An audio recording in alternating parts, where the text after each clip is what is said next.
Education और psychological and education का factor है, इसमें ऑलरेडी 162 में भी है।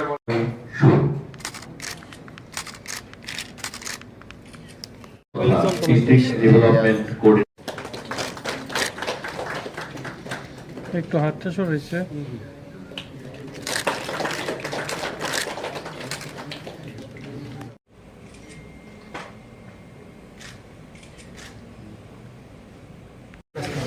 दिशा বাস্তবে মাননীয় প্রধানমন্ত্রীজি দ্বারা সেন্ট্রাল স্কিমগুলি আছে যেগুলো রাজ্য সরকার দ্বারা ইমপ্লিমেন্ট করা হয় সেগুলোকে ফলো আপ করার জন্য দিশা মিটিং করা হয় ও প্রতি 3 মাসে একবার দিশা মিটিং হয়।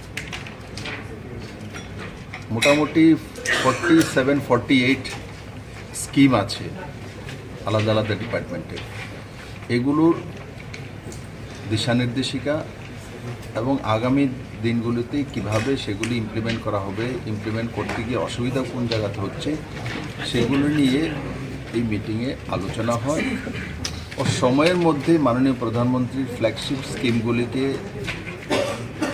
জনতার কাছে পৌঁছে দেওয়া এই দিশা মিটিংয়ের মূল লক্ষ্য।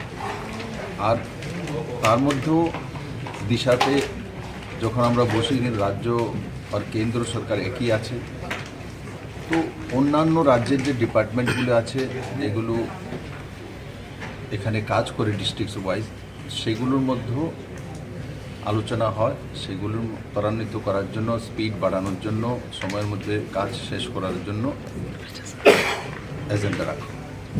স্যার, পশ্চিম ত্রিপুরা জেলার দু একজন তাদেরকে ডাকলো, এরা আসে না,